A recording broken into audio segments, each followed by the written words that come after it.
You picture marble statues, disciplined legions, and emperors ruling the world from golden palaces when you think of Rome. What you don't picture is what happened after the crown was placed, after the doors closed.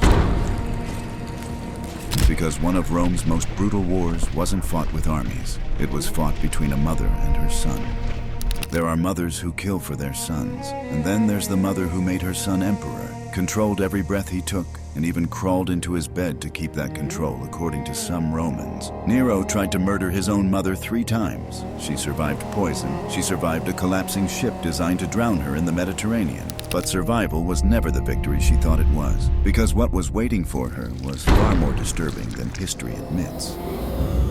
This is not a story about a murder. This is a story about 2 monsters who created each other. One wore a crown, the other placed it there. And when monsters fight for control, nobody survives with their soul intact. If you think you know what a toxic mother looks like, you haven't met Agrippina. If you think you know what a son's hatred can become, wait until you see what Nero built. Ancient Rome had words for political assassination, for family betrayal, for imperial madness, but they had no word for what happened between these 2.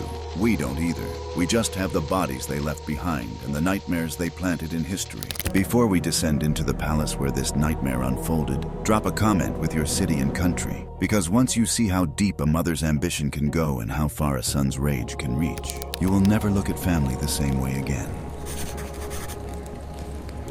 Agrippina the Younger was not born into kindness. She was the sister of Caligula, one of Rome's most deranged emperors. She survived his madness, survived exile, survived being stripped of everything. And when she clawed her way back to Rome, she didn't come looking for peace. She came looking for a throne, not for herself. Women couldn't rule Rome directly, but they could rule through their sons. And Agrippina had a teenage boy named Nero who would do nicely. The problem was simple. Her son wasn't emperor. Her husband, Claudius, was. Claudius already had an heir, Britannicus, his biological son. Agrippina needed Claudius gone and Britannicus sidelined, so she did what any ambitious Roman matriarch would do. She poisoned her husband. The preparation was meticulous. She found the deadliest mushrooms in Italy, not the kind that kill instantly and raise suspicion, the kind that mimic food poisoning at first, then shut down your organs slowly while doctors scramble and fail. She hired a professional, a woman named Locusta, who ran what Romans politely called a specialty service. Locusta prepared the dish. Agrippina served it with a smile. Agrippina didn't blink watching her husband eating poisonous mushrooms. Within hours, the Emperor of Rome was choking on his own fluids, clawing at his throat, dying in front of the woman who fed him poison and the boy she wanted to replace him. Within days, she has the Senate convinced. Britannicus is too young. Nero is older, more capable, already married to Claudius's daughter Octavia. The fix is in. The votes are counted. At 16 years old, Nero becomes Emperor of Rome, and Agrippina stands behind his throne, her hand on his shoulder, whispering every command he repeats to the Senate. For the first years, it works perfectly. Nero is a puppet. She pulls the strings. When he speaks, her words come out. When he signs decrees, her will becomes law. She even has coins minted with her face alongside his. The message is clear. You are emperor because I made you emperor. Don't forget who holds the real power. But teenagers grow up, and monsters don't stay obedient forever. Nero starts testing boundaries. He takes a lover, a freedwoman named Acte. Agrippina is furious. This girl is nobody. She has no political value. Worse, she distracts Nero from listening to his mother. Agrippina storms into his chambers. She screams. She threatens. She reminds him that without her, he would be nothing. And Nero, for the first time, looks at her differently. Not with obedience, with something colder. The tension escalates. Palace insiders start whispering. Some of those whispers are dark enough to make even Romans uncomfortable. And Rome was not easily shocked. They had seen emperors sleep with their sisters, execute senators for entertainment, and declare themselves gods. But what people started saying about Agrippina and Nero went beyond political scandal.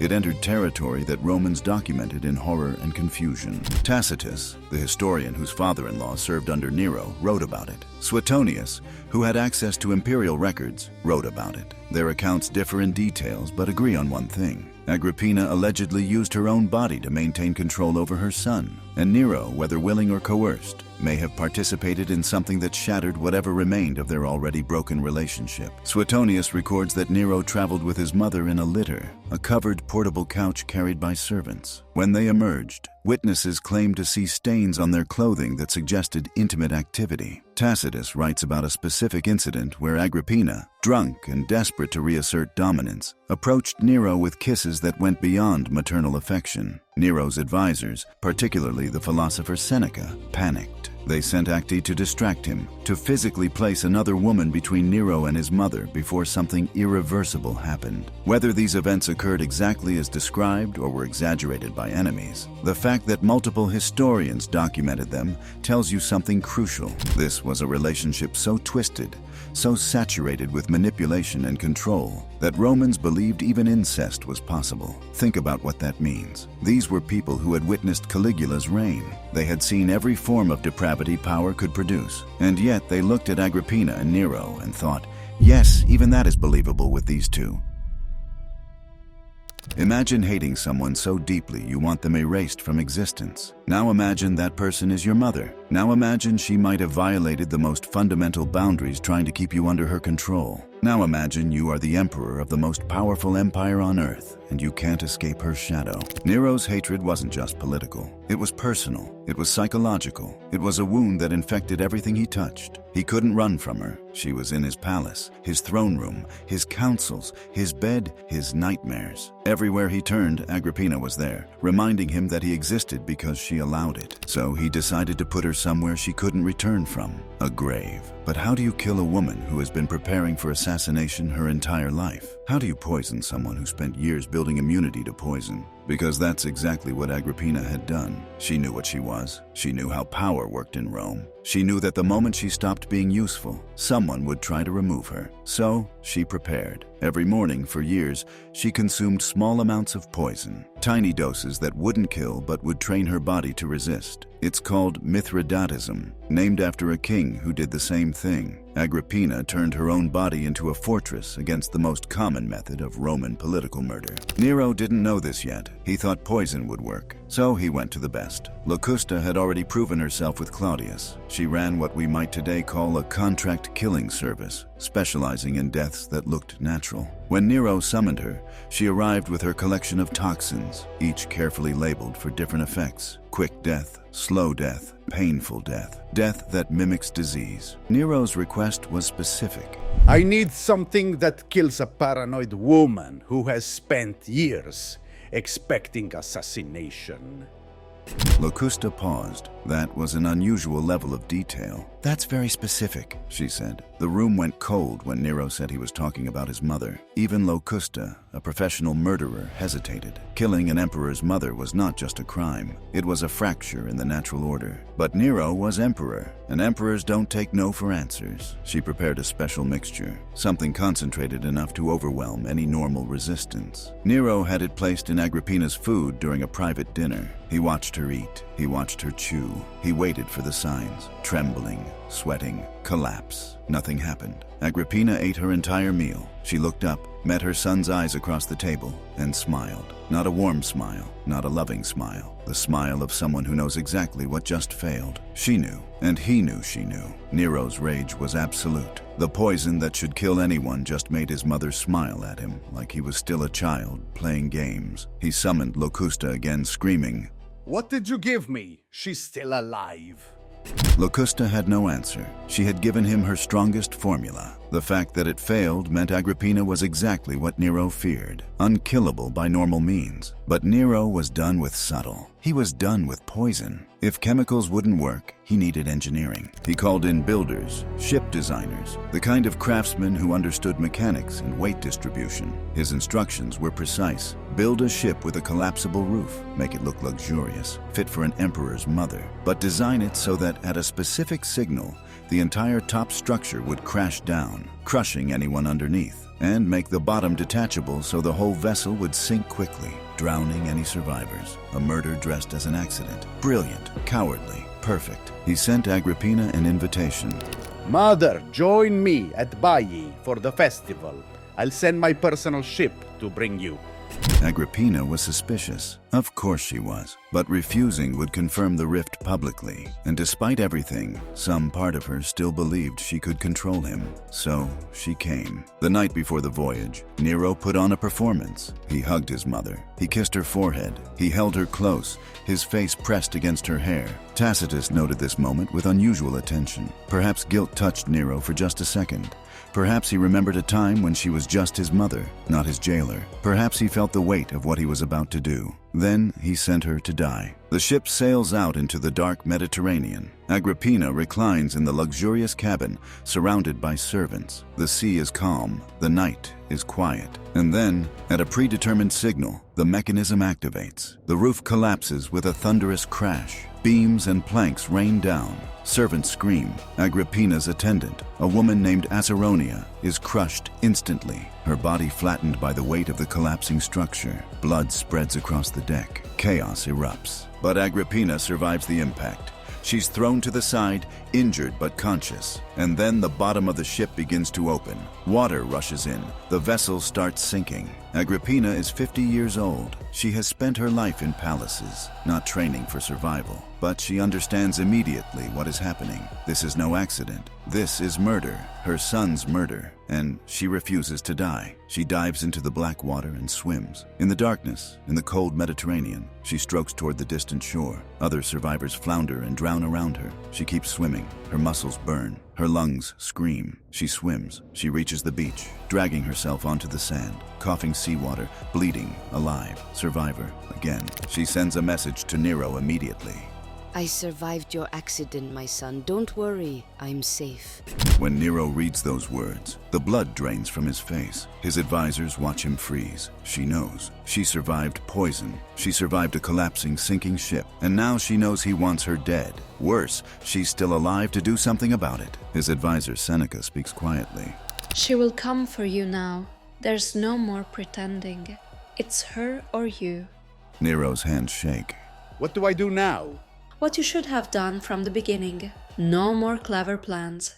No more machines. Just men with swords. That night, Nero sends Anicetus, a naval commander, with a squad of soldiers. No more subtlety, no more hoping for accidents, just direct, brutal execution. They arrive at Agrippina's villa in the dark. The house is quiet. Most servants have fled, sensing what's coming. Agrippina is alone in her bedroom. She hears the footsteps in the hall, heavy boots, multiple men. She knows. The door crashes open. Anicetus enters first, holding a club. Behind him, soldiers with drawn swords. Agrippina doesn't scream. She doesn't beg. She sits up in her bed and looks at them. Anicetus raises the club and strikes. The blow catches her head, stunning her. She falls back, blood running down her face. A soldier steps forward, sword raised. This is it. The final moment, the end of the woman who made an emperor. And Agrippina, even now, even dying, seizes control of her own narrative. She tears open her nightgown, exposing her stomach, and screams at the soldier. Ventrem Feri, strike the womb that bore him.